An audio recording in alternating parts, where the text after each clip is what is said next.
Today we have an interesting talk by Dr. Vinod Scaria on neurogenetics.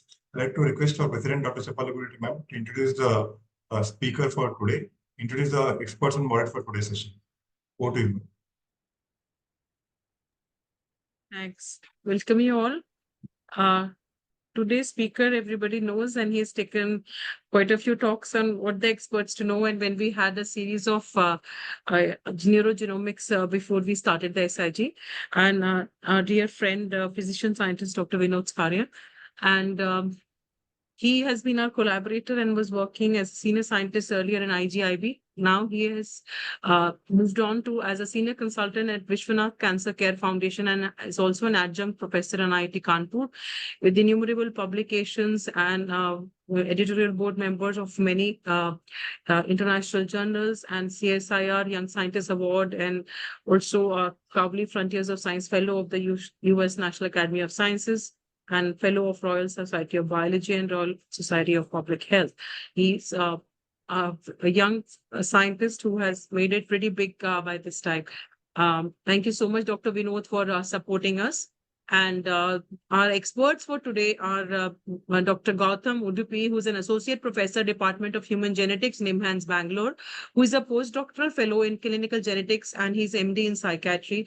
A very nice combination, I feel, will give an interesting perspective to the genetics. And his focus is on clinical neurogenetics, and he has many publications and life member of many national and international human genetics and child neurology associations. Thank you so much, Dr. Gautam, for joining. And Dr. Biju Hamid also needs no introduction to this, the attendees for these webinars. He is who is actually lead of neuro rehab in Gosh, but right now he's on a sabbatical to the UAE, and is establishing neurosciences there. And his research interests are neuroprotection, excitotoxicity, and neurorehabilitation. And his name has always been synonymous with ICNA, because I remember ICNA for as long as I remember Dr. Biju. And he's a very dear friend and a very wonderful professional and a wonderful human being. And other expert is Dr. Hassan. Professor Hassan, we all know, and he's a very good friend and having involving Turkey in a very big way in these webinars.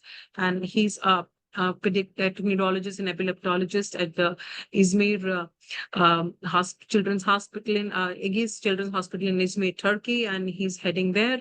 And he is he was heading the Turkish national body for the child neurology, and has had a research fellowship at the Harvard University and numerous publications. A very good professional and a wonderful human being. Thank you so much. And we have a moderator for today's session is Vaishak, who is our alumnus, currently working as associate professor in Amrita, Kochi. And his area includes of neurometabolic disorders as well. And he's participated in many international events, and he has been a very good young budding professional. Over to you, Vaishak. So we have the case, the topic which is there is diagnostic whole genome sequencing and genomic newborn screening. Is the time now? And then we will have 3 presentations, one from Istanbul University, other from Bangalore, and other from Kochi. Would be brief presentations between 5 and 7 minutes from those. So we will finish on time. Over to you, Vaishak. Thank you, ma'am. Without any further delay, I will invite our esteemed speaker, Dr. Vinod Scaria, for delivering the talk. I would like the participants to pose the questions and queries in the Q&A section. Over to you, sir. Thank you very much. And it's always a pleasure to be back here. I think I've handled many sessions before, and it has never been more interactive. And every session, I also tend to learn a lot more new things. And therefore, I like to come back here. And thanks again for inviting me here. So in today's session, over the next 40-odd minutes, I will try to sort of emphasize and probably try to convince you how diagnostic WGS and WGS, or genomic-based newborn screening, could probably be the mainstay of diagnostics and newborn screening in the times to come. And more so with emphasis to pediatric neurology, because that is essentially where we can actually make a lot more difference in the lives of children. Now, before I start my talk, I typically put up this interesting slide because that is around 50 years ago, this gentleman, Godfrey Hounsfield, invented this contraption. And this contraption actually changed the way we practice medicine, because before this contraption was invented, what clinicians would do to see what is really happening inside the human body was to essentially open up the human body, and what we call as a diagnostic laparotomy. Now, this contraption today, what we call as a CT scan, obviated the need for many diagnostic laparotomies. And for that matter, this saved a lot of lives from the hands of surgeons. Now, what I want to put here, and why I wanted to put this here, is for the first time in the history of humankind, clinicians could now peek inside the human body without having to open it up, or even for that matter, touch the human body. And this has been extended today, 50 years later, probably much less than that, to not just peek inside the human body, but also to peek inside every cell of the human body, of around 37 trillion cells, and actually be able to read the blueprint of each of these cells. And that is essentially the DNA of the human being. And this is what we call as a human genome. And fortunately, in 2003, with work put together from multiple different organizations, around 20 different organizations from multiple different countries, costing around $3 billion, we could, for the first time, peek inside the blueprint of the cell, what we call as the human genome. And what happened after that was even more remarkable, that the cost of genomic sequencing dwindled very rapidly. And therefore, the idea is, can we now sequence individuals, and can we really use that in clinical practice? And this is even more so important in a country like India, because I'm not sure you would appreciate the fact that India is a very, very large country. And to put context to the numbers, even a rare disease, what we call as 1 in 1,000, you would have 1 million people, or even an ultra rare disease of 1 in 1 million, you would still have 1,000 odd people. And unlike many other large countries across the world, we are very diverse and in many ways cosmopolitan. And our population is stratified into big and small groups, around 4,000 odd groups, as we know today. And much more importantly, we still have a close-knit family structure, and practically everybody in India could trace their ancestry by at least 3 to 4 generations, because Indians have largely been undisplaced by the recent events that has happened across the world, including wars and famines. And that would necessarily mean that you could do a lot more things in genetics in India, because practically everything with genetics starts with a 3-generation pedigree, and practically everybody in this country can indeed draw a 3-generation pedigree. And in fact, some families can even draw much larger pedigrees. Now, how do we really put this into perspective is, of course, we needed to start doing human genomes in India. And fortunately, our group, with the collaboration from Dr. Sridhar Shivasubbu, in 2009 at the CSI Institute of Genomics and Integrative Biology, my former institute, sequenced for the first time a human genome in India in 2009. This was announced in the parliament, and India became, therefore, the 7th country with the ability to sequence its own human genome.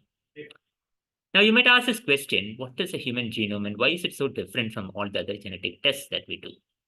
And in fact, we have a variety of genetic tests that we do, right from looking at arrays, small genotyping, single gene test. We have a very new approach called whole exome sequencing, widely now used in clinical settings. And of course, then why is it so different?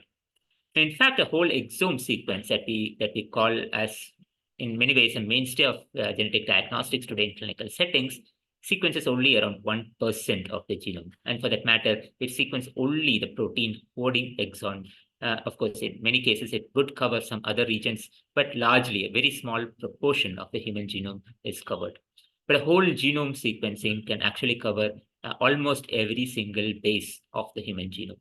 And therefore, it has an enormous potential for discovering new genetic variations, but not just that, to actually put evidence back into practice, because we still today know approximately around 1/3 of genetic variants that are clinically actionable and are diagnostic are actually not covered on a whole exome sequencing. And therefore, whole genome sequencing could actually make a lot more difference.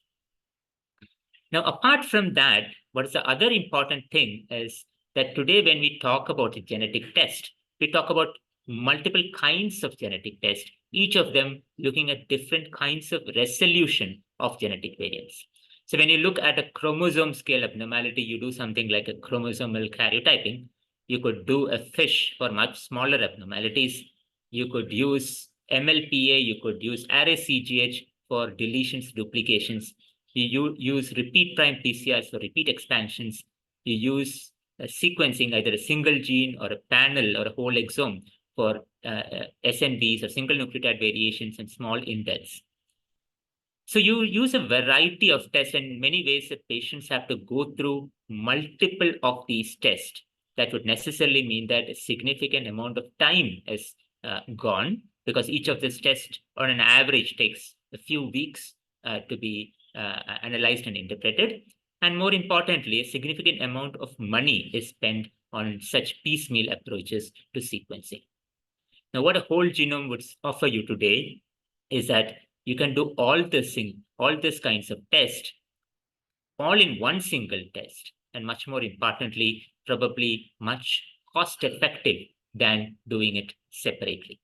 So in other words, whole genome sequence is all genetic tests and probably more, because it can identify many more things that individually these genetic tests cannot really identify.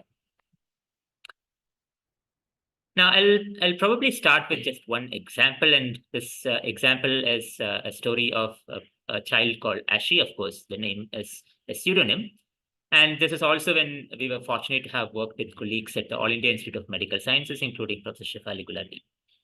Now, this was a 9-month-old baby. And of course, as you see in the picture, the 9-month-old baby did not attain the milestones of a 9-month. And the child had microcephaly with split eyes, lethargy, and elevated lactate and pyruvate with myoclonus. Now, of course, this is something that you routinely see in clinical settings. One of the things that you suspect is a mitochondrial genetic disorder. The second that you suspect would be a metabolic disorder. And typically, you would do a scoring on an Imagen scoring scheme. This was a probable mitochondrial genetic disorder. And therefore, what typically you do is to sequence the mitochondria. Now, when you sequence the mitochondria, that's what we did. Fortunately, at that point in time, we were one of the only labs which were doing mitochondrial genomic sequencing almost a decade ago. We did not find it. Well, that was pretty fine, because not all mitochondrial genetic disorders, you would find the variations in the mitochondria. In many cases, you would find in the nuclear encoded mitochondrial genome. Or in other words, there are around 300 odd proteins which are produced or encoded by the nuclear genome, but then are localized to the mitochondria. So typically what you do at that point in time was to do a whole exome sequencing. And we did that as a second line of test. And of course, we did not get anything. Now, that was really a problem because the family was very desperate. They've already lost probably around 2 to 3 months of time trying to do a mitochondrial sequencing, and also then trying to do a whole exome sequencing. Now, what can we really do in this such case? Unfortunately, at that point in time, we are also piloting to see whether we can do whole genome sequences in clinical settings. And of course, we did a whole genome sequence. It took approximately another 2 weeks to be able to do it and analyze it. And what we found was one variant, which was not pathogenic, was never reported before, but it looked that it could probably explain the phenotype. Now, if you don't have a variant which is pathogenic, or you have the evidence to call it as pathogenic or likely pathogenic, we call it as a variant of uncertain significance. Now, this particular variant was not a single nucleotide variant that you typically see in an exome or a panel. It was a deletion, a heterozygous deletion, and this deletion spanned 3 genes, ELOVL7, ERCC8, and NDUF2. And incidentally, all these genes are likely to be involved in the kind of metabolic diseases in animal models, not just in humans. And typically, when you have such a VUS, there are only 3 things that you can largely do. One, you can extend the family pedigree to see if there are any additional family members who might be affected. And if you have that, then you can do segregation analysis. Second, you could look at the population prevalence And fortunately or unfortunately, we did not have both these opportunities because India did not have a population prevalence estimate for any structural variants at that point in time. But of course, today we have one through the Indigen program. And the third was probably go back and do a functional validation. Now that all these three are not very easy to do. But of course, let us go back and see what this genetic variant is all about. And as you see here, the first two panels are the parents, the father and the mother. The third panel is the proband, which is particular child. Let's stop there. And what you see here is, of course, something even more remarkable, that the parents, the father and the mother, have heterozygous deletions. As you see here, the coverage drops at a particular point. And they're not the same deletions shared between the father and the mother. They're different deletions, but they overlap in a small region of around 142 kilobases. And therefore, the child has 142 kilobases homozygous deletion, means both copies are lost, and a part region shared between the father and the mother, the part alleles are partly lost. That means there are regions which are fully lost, and there are regions which are partly lost in each of the two chromosomes or each of the two alleles inherited from either of the parents. Now, there is no evidence to suggest that this deletion indeed will cause the disease, but we are pretty sure that this is probably the likely candidate. Now, what you need to do or what you're expected to do is before the next child is conceived or next child is born, you need to prove that this deletion indeed is what caused the disease.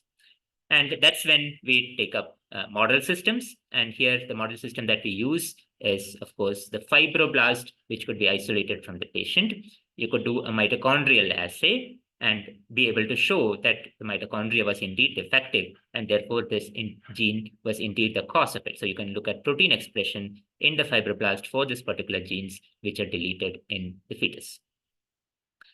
The other alternative is to do a model system. So here we use zebrafish. Zebrafish is a small fish. It is a native Indian fish and a popular model organism across the world. The zebrafish shares pretty much all the important genes with humans. So you can delete them using CRISPR-Cas or TALENs or many other genome editing tools. And if you can replicate the sort of phenotype, what we call as a phenocopy, then you pretty much know that the gene indeed caused the disease. And that's what we did.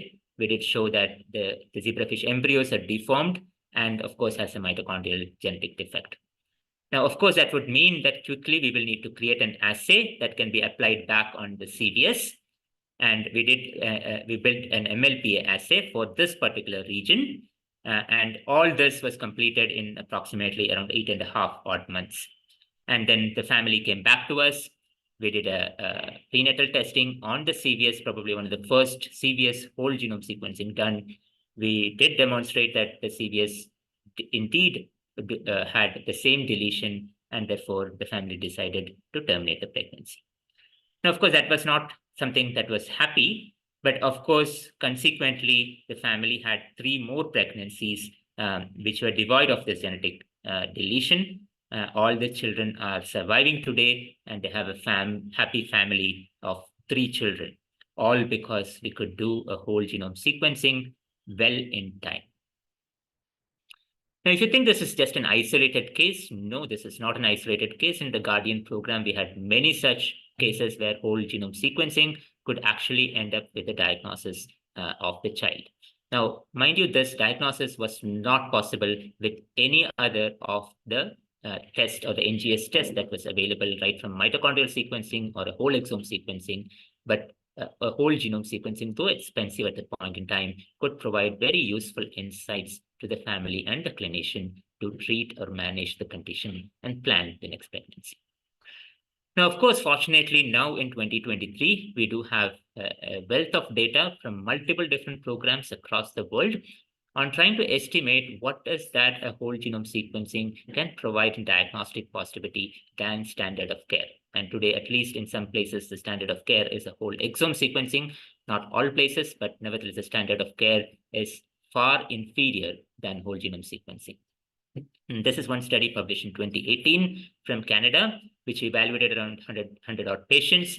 What they showed is that 41% of individuals obtained a diagnosis only with WGS, which is not obtainable with the standard of care. And if you have been following the NEJM a few days ago, there is an even more fantastic, a larger study of around 800 odd families. Around 29% had a diagnostic variant, and 8% of families did have a diagnosis only because they could assess a whole genome sequencing. So in many ways, that would mean that a whole genome sequencing provides far better outcomes, far better diagnosis, and probably at a much shorter period in time. And it's not surprising, therefore, now there are guidelines and recommendations on how we could use whole genome sequencing for the diagnosis of rare genetic disorder. This particular guideline has been put together and published in the European Society for Human Genetics, encompasses 44 odd guidelines on how we can actually use whole genome sequencing for the diagnosis of rare genetic diseases. Now, of course, you could diagnose rare genetic diseases, but the real question is, can we prevent or can we treat many of these conditions? And increasingly, many of these conditions are treatable. And therefore, there has been this concept that you could use newborn screening to diagnose and prevent genetic diseases or treat genetic diseases which are treatable. Now, many of the US states do newborn screening. Of course, many of them have multiple different tests that they do, and largely based on biochemical evaluation or biochemical test. So the United States has put together what we call as a recommended uniform screening panel, which today encompasses around 37 odd conditions, and with the prior positivity of approximately 1 in 300 to 1 in 500 newborns. And in many ways, this is variably implemented in different states. Different states have different number of tests that they implement, but nevertheless, the US Department of Health suggests that you could do 37 at this point of time. It's a very small list at this moment, given the larger number of genes and diseases which are treatable today. Now, how much does it cost to the patient? In many states, it's actually free, but at least in some cases, it is fully on the patient or the family. And it's estimated that in cases where they're fully onto the patient or the family, it would cost approximately around $240 odd US dollars. Now, why did I bring this up? I brought this up just to give you a perspective of how much would it cost to actually do a newborn screening for around 37 odd diseases. Fortunately or unfortunately, India does not have a formal newborn screening program. There are some states which offer newborn screening programs, like, for example, Kerala, which has been offering, I believe, for 7 odd genetic disorders. Delhi has been offering a limited set for a variety of conditions. And then there are, of course, newborn screening programs variably implemented in many other different states.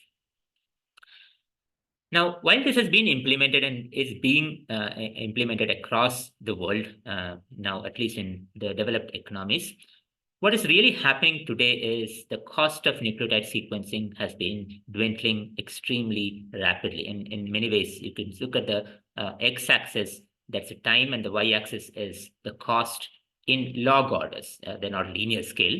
So you would appreciate that the cost is dwindling very rapidly. And therefore, the natural thought is, can we use genomic sequencing, either a whole genome sequencing or a part genome sequencing, to replace many of the newborn screening programs? And that would necessarily mean that we need to change the paradigm in which we use genetics and genetic testing today. Today, what we use genetic testing is in clinical settings where you can elicit the signs and symptoms for a patient who came to you because the patient is unwell or would have a feature that is suggestive of a genetic disorder.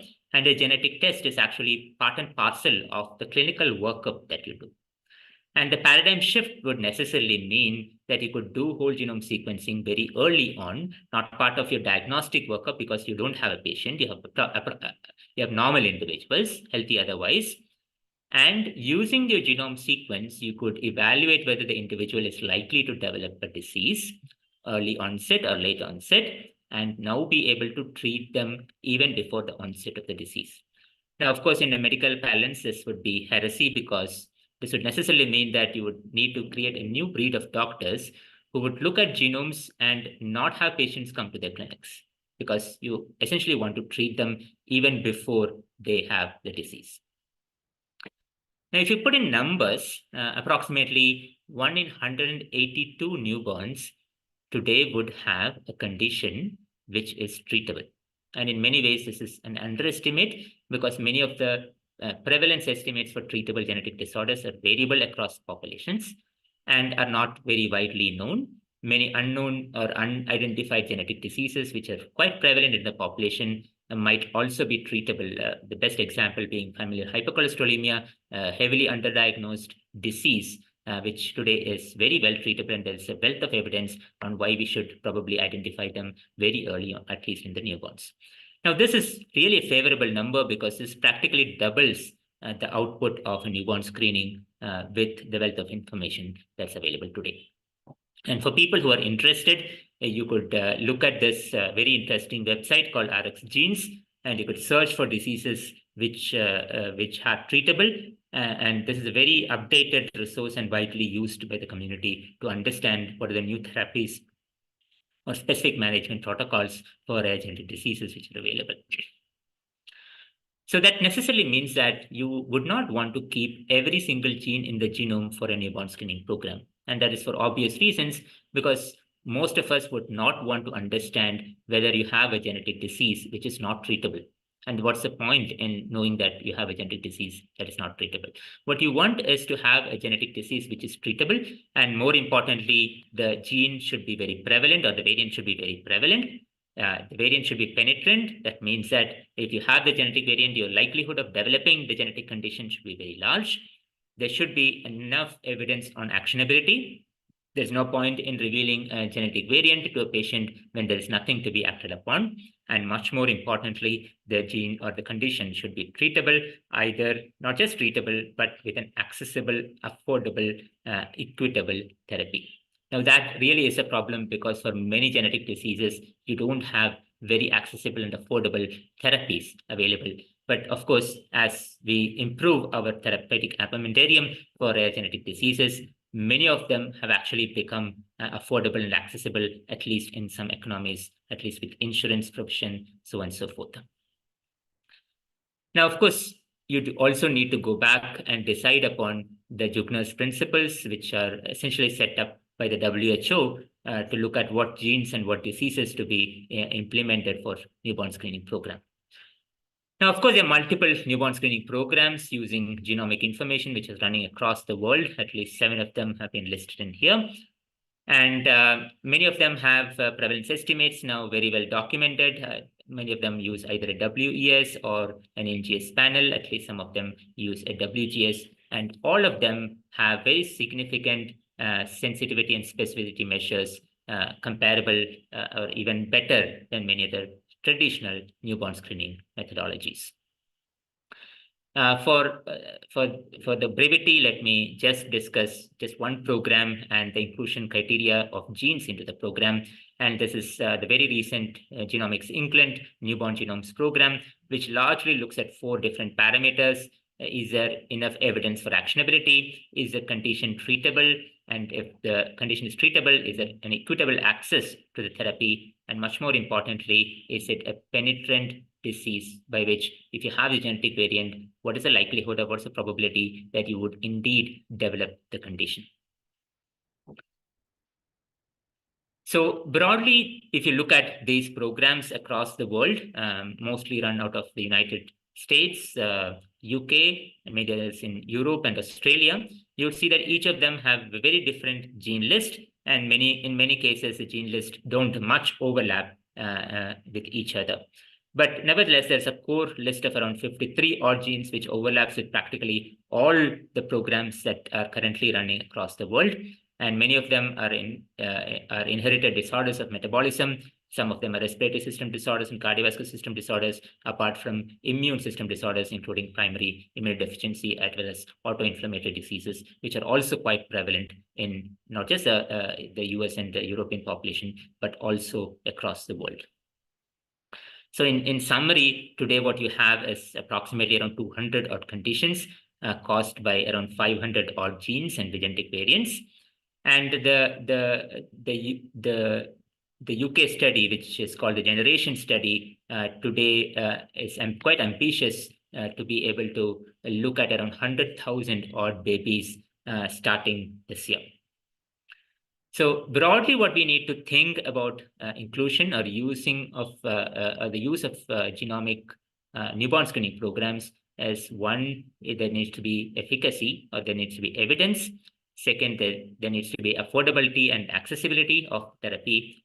More importantly, we should avoid over-treating because a genomic sequence can provide much more insights, and that should not really prompt a clinician to over-treat conditions that may not really require much of a treatment.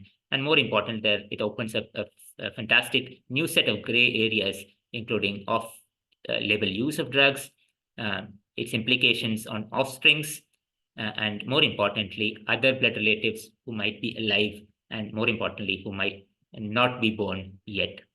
So how do we really manage this is a big question. But of course, I'm sure as people do more of these, because these are questions that have been typically answered using the traditional approaches, even when you do newborn screening programs. Now, the process of many of these programs are quite complicated, as you see here. You could have healthy newborns or sick newborns. You would typically have a genomic sequence in around a week's time or a couple of weeks' time. And then essentially these are newborns who are apparently normal. In many cases, you might not have even symptoms. So you would wait and inform the clinician to look for symptoms or elicit early symptoms and do the progression of the child and look for early additional new symptoms. And whenever they're treatable, go back and treat. And each new symptom, either in a healthy newborn or a sick newborn, you would need to come back to the consult, reanalyze the genome, and re-release the report. So in many ways, you would sequence the genome once, but you would want to reanalyze and reinterpret the genome in each of the contexts that the child goes through. Now, that would necessarily mean that the sequencing part is probably the most easy part of it. The sequencing part is quite standardized in practically most centers across the world, including in India, where you have a standard way of collecting samples using a Hill break. You have a sample isolation library prep, you have a sequencing, and you have a data analysis, report interpretation analysis, and the release of the report back to the clinician. Now, that is pretty standard, and I'm sure a lot of clinicians are very used to such standard procedures. But a more important question is, how do we really put it into the clinical context? Because that involves individuals, the family in many cases, who needs to be counseled appropriately regarding the condition, the outcomes of the conditions, the treatments available, the modalities that need to be followed, so on and so forth. And in many ways, you're typically talking about a neonate who is apparently normal at birth, but might develop the condition eventually. So you need to reevaluate the reports in many ways, depending upon new symptoms that might come up. And each of them also require to be counseled appropriately and the treatment to be planned. So in many ways, the action now probably shifts to the clinician's desk or the clinician's clinic in terms of how to handle this genetic information, how to liaise with the lab to be able to interpret based on new evidence that might come up, either in terms of new genetic variants and new database entries, or in terms of new symptoms that might come up in the neonate. So in many ways, this would necessarily mean that clinicians need to adapt themselves, not just in their ability to communicate and be able to treat and analyze the genetic condition at much greater depth, but also in their ability to liaise with the lab in terms of reanalysis and reinterpretation, and in many ways also learn a few skill sets to be able to analyze and interpret genetic reports themselves. Now, what I talked largely is about genetic diseases or rare genetic diseases. A much larger space that has opened up in the recent years is in the area of oncology. And in oncology, apart from the genetic variants which are heritable, you have a full new set of genetic variations which are not heritable and largely coming out of the tumor tissue, what we call as somatic genetic variants. And apart from that, there are a variety of genetic marks. This includes the tumor mutation burden. This includes the microsatellite instability, the homologous recombination repair deficiency, apart from many other things like the blood groups, the HLA types, and many other new factors like the tumor purity and the tissue of origin that can all be interpreted from genomic sequence. So in many ways, oncology genomic sequence is rich and vivid in the many aspects that you can sort of mine from the whole genomes. And increasingly across the world, a lot of these traditional tests, which are karyotyping or FISH-based or flow cytometry-based tests, are rapidly shifting to NGS-based tests, including whole genome and whole transcriptome sequencing. And of course, now there is emerging data from large programs, including the UK 100K program very recently, which has shown that a whole genome sequencing preemptively done for cancer patients, both pediatric as adult, could end up with a positivity around 16% of patients who are now become eligible for a currently approved therapy. And many of them come from the breast or the colorectal cancers.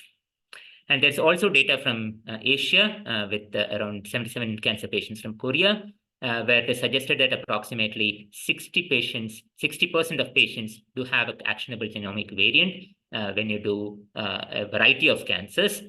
And 40% had at least one actionable alteration targeted by an on-label drug based on the guidelines that is currently available. And in at least some cases, the whole genome sequence could actually change the molecular classification or the molecular diagnosis of the tumor in the first place. So that means that the whole genome sequencing and its applications is not just limited to rare genetic diseases, but also much widely applicable to oncology, both children and adults. And much more importantly, what we need to think and what we need to perceive is a whole genome sequencing is something that you do for a lifetime. I sort of alluded to this because depending upon the time that you are in, the whole genome sequencing could be interpreted in multiple different ways. For example, when you did a whole genome sequence when you're newborn, unfortunately, the germline genome remains constant from the day you're born to the day you're dead. But when you want to look for in a newborn, you would want to look for treatable genetic conditions. In childhood, you would look at a variety of other conditions. Early adulthood, you would look at late onset disorders, typically like familial hypercholesterolemia or maturity onset diabetes of the young.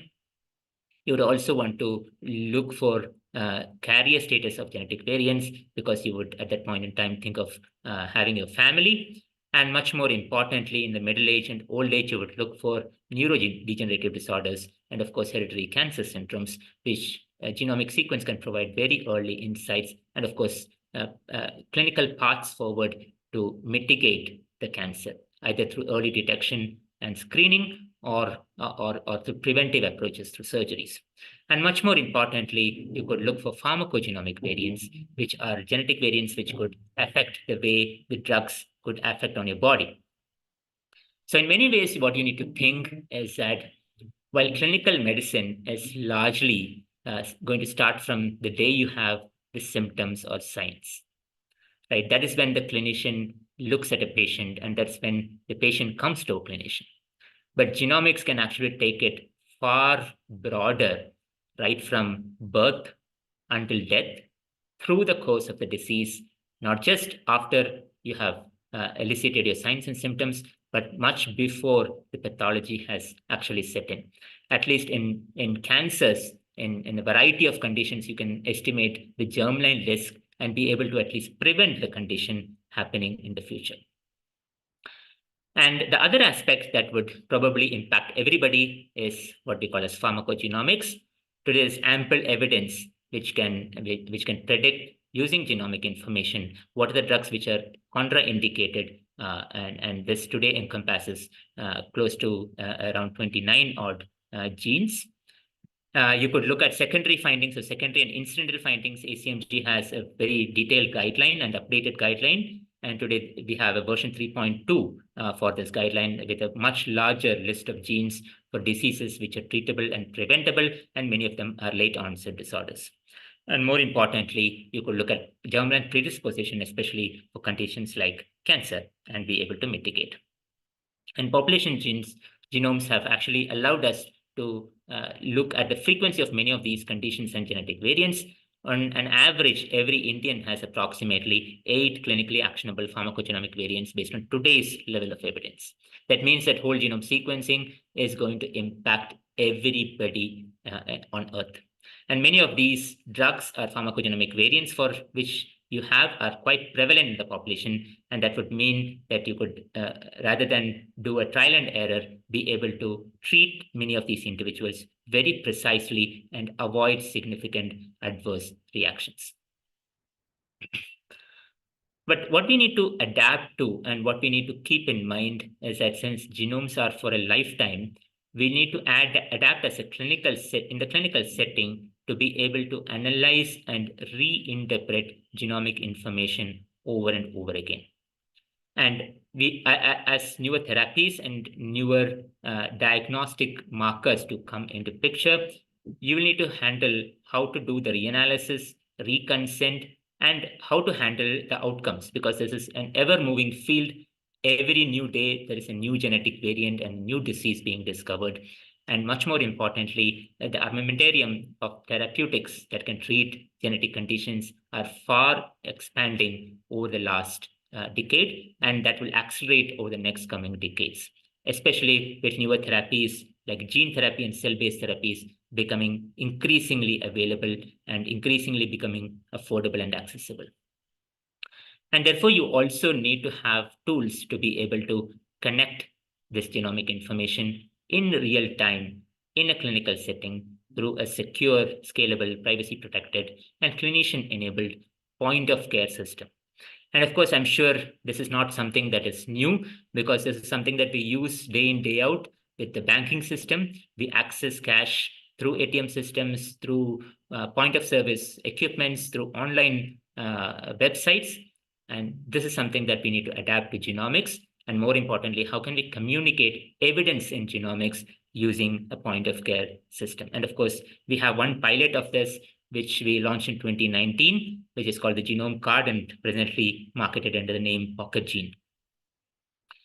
And I'm sure before I close, there are many more issues in terms of the ethical and legal issues, in terms of the informed consent, what needs to be revealed to the patient, how do we counsel the patient for each of the conditions and the therapies, how do we prevent discrimination from happening? And for that matter, we need to have a legal system to back that. We don't at this moment in India have a legal system which prevents genetic discrimination.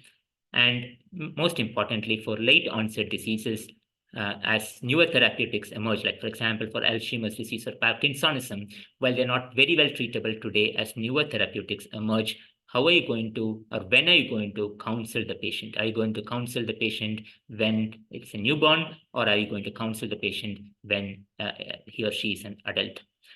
And more importantly, what are the social perceptions of a carrier status or a genetic disease is going to be?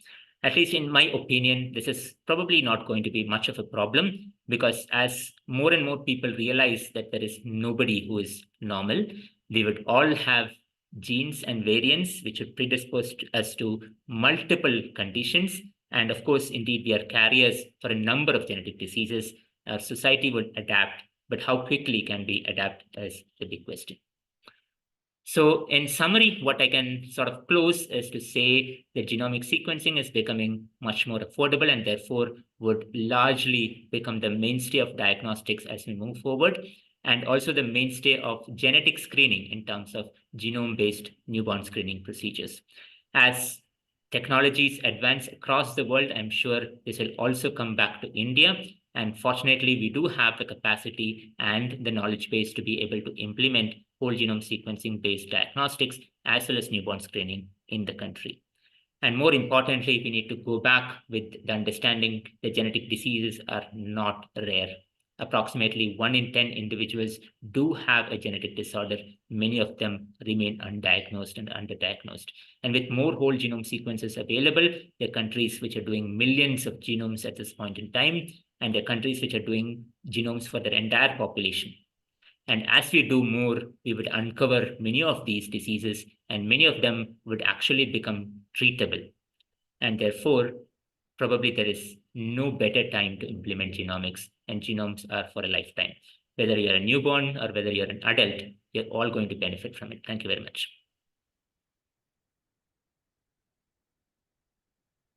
Thank you, Dr. Scaria, for that enlightening lecture. I'm sure the audience are now convinced about the utility of whole genome sequencing. And definitely it's going to change the practice of clinical medicine in the upcoming years. We'll hear the comments from our experts, starting with Dr. Gautam. Yeah. Good evening, everyone. That was an excellent talk, Dr. Scaria, and every time I listen to you, I learn a lot from you. So I think most of you might go home today with a take-home message saying that whole genome sequencing can be utilized as newborn screening or routinely in your clinical practice. Yeah, of course, we have been doing whole exomes and whole genomes as well as RNA-seq, and my experience says that, of course, whole genome gives you all the variants, but it is the difficulty with the interpretation of many of these variants. And 3 points I would like to highlight that, as he showed the first case, you need to have a trio. That is best because you need to see the inheritance pattern. So if you have homozygous variants, it will or compound heterozygous variants, it will tell you that whether it is trans or cis. So better to have a trio design rather than the index case alone. Again, the variants which are in the 3' UTR or 5' UTR or t-bintonic regions may remain VUS. So there is no way, only by whole genome we can say that these variants are causative. Some of them do have splicing issues or something which can be picked up by in silico tools. But we have also seen some of the splicing variants which have been predicted to have splicing abnormalities by in silico tools. When we did RNA-seq, it was not so. So they did escape nonsense mediated decay or frame shifting of the entire reading frame. So some of these are limitations. Second is that I think it's already, many of you might be experiencing it in the clinical practice that um, in routine OBG, they will say that many of the clients say that we underwent NIPS, we underwent scanning several times. They didn't tell you. They didn't tell us that the child has a problem, and it's actually a late onset leukodystrophy which might have which cannot be picked up by NIPS or scanning. So it's very essential to make the parents understand that we can only check for these treatable causes, because otherwise they will be running around with the report of several VUSs.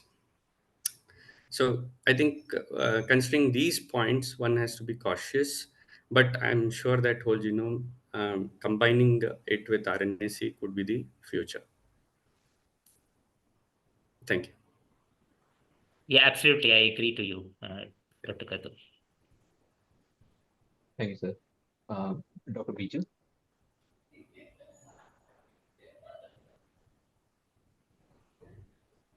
Sir, Dr. Biju?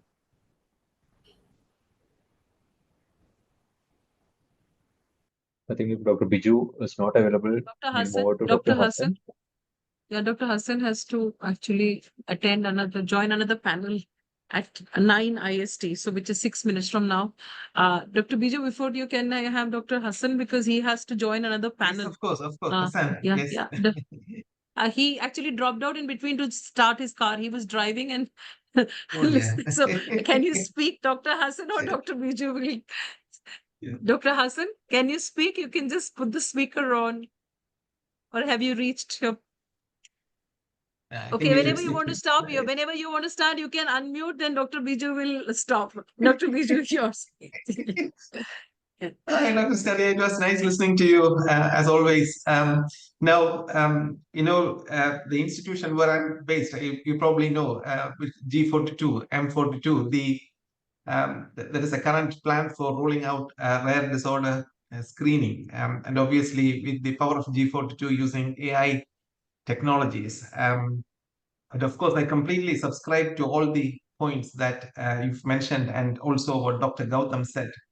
But my perhaps I can be the devil's advocate and ask you, like, when we say that the whole genome sequencing is a low cost technology, is it actually low cost technology? It is low cost for the consumers, but in terms of the interpretation and then the management of data, etc., the costs are not low, are they?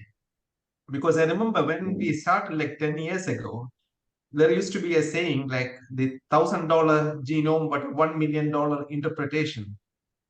In terms of how you manage all this enormous data that is being generated and the cost of interpretation.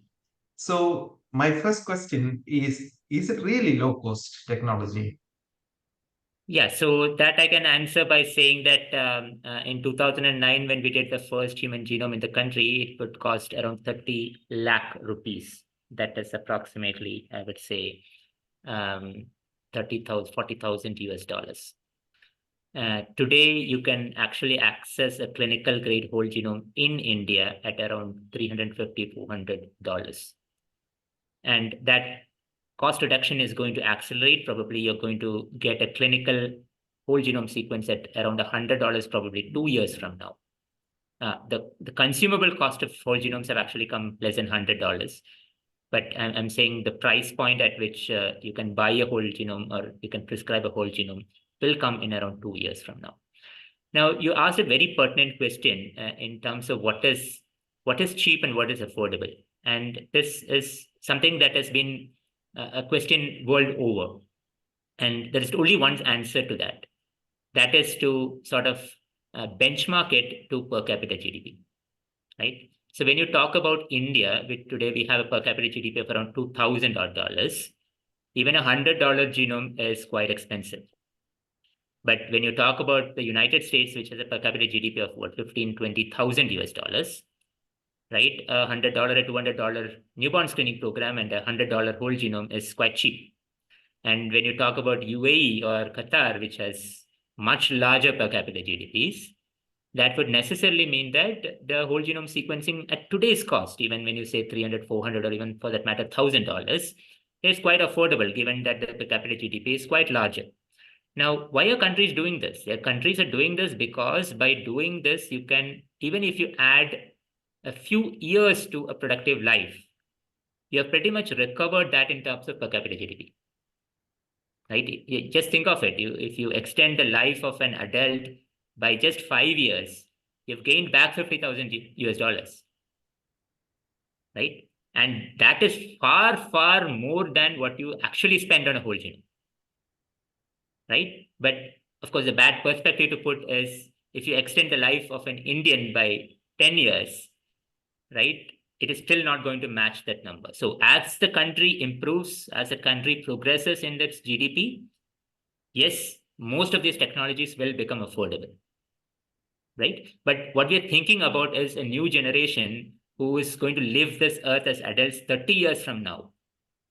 Right? We should not really be constricted in a view that we are a poor country, then therefore we should do whatever we should do. We should really think about a child or a newborn who's going to be born today, 25, 30 years later, is going to live in a per capita GDP of around $15,000.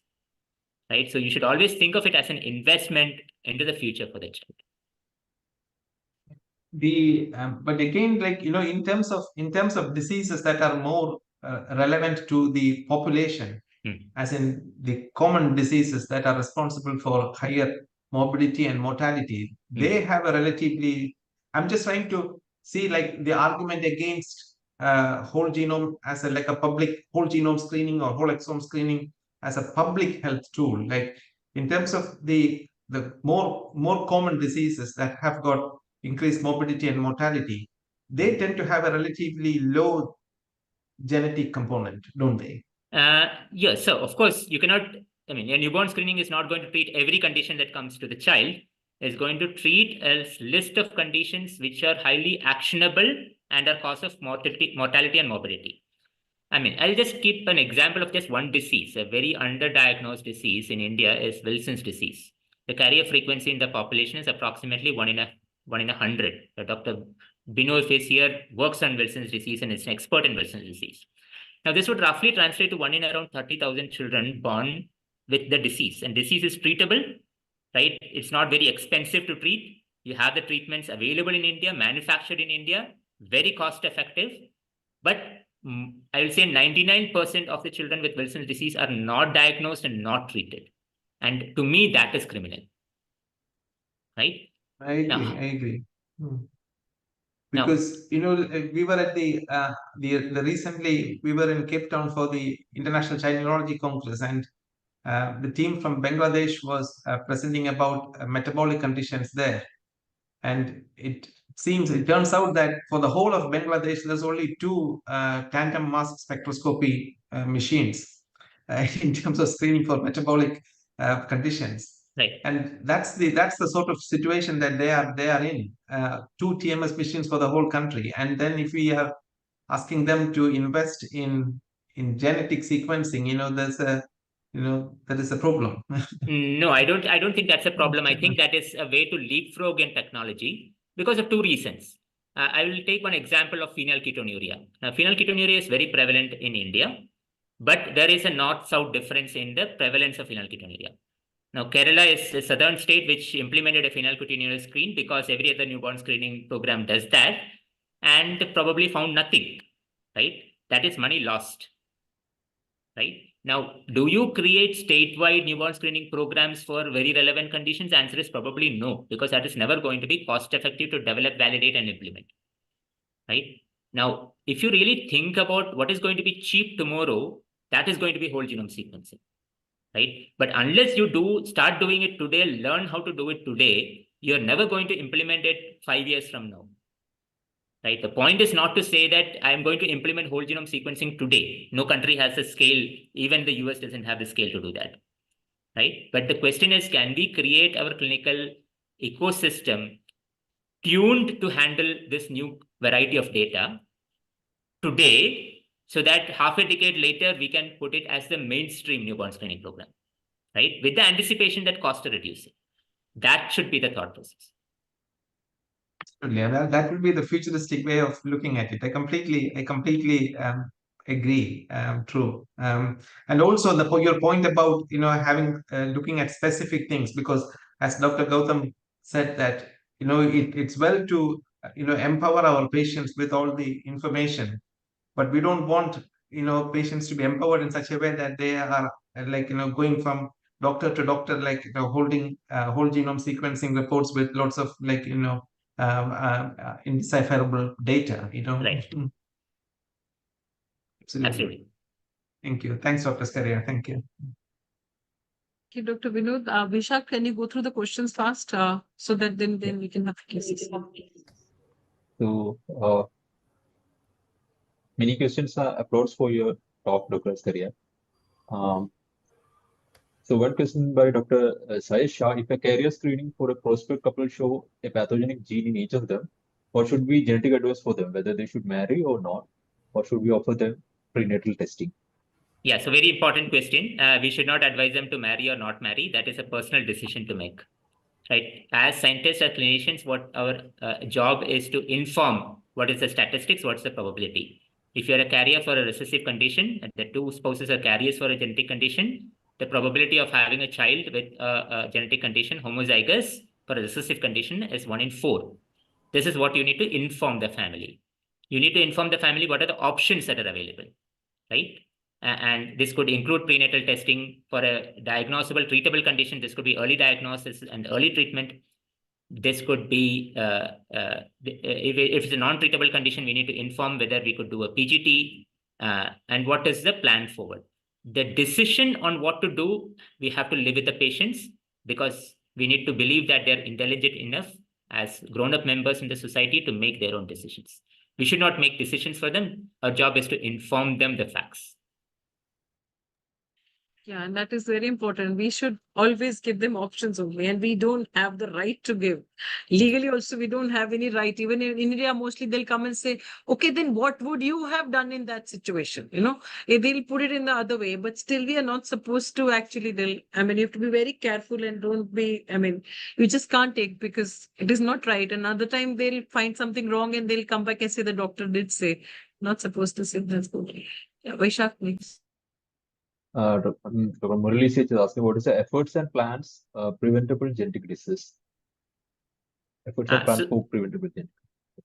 Yeah, so some genetic diseases which are preventable, the entire idea that has been globally thought about is to do a newborn screening program, because if it is preventable and treatable, then you can prevent and treat by early diagnosis You can do the early diagnosis at birth, which becomes a newborn screening. You can do early diagnosis even before that, what is called a pre-implantation or pre-genetic screening. You can do a CVS or amniocentesis for a child in the womb to be able to make the diagnosis. The technology has also improved so much that you can today reconstruct the whole genome from circulating cell-free DNA of the mother, the typical kind of test that we do for non-invasive prenatal testing. We can do it at genome scale, but of course it's very costly and not yet available in clinical settings. But technically that is today possible. Vinod, what's the status of PIGD as of now? Pre-implantation genetic diagnosis is widely practiced, at least in some regions of the country, not equitable across the country. Some regions, including the western part of the country, is widely practiced. Some for good reasons, for good number of diseases which are prevalent, like sickle cell anemia, thalassemia. There are good reasons to practice.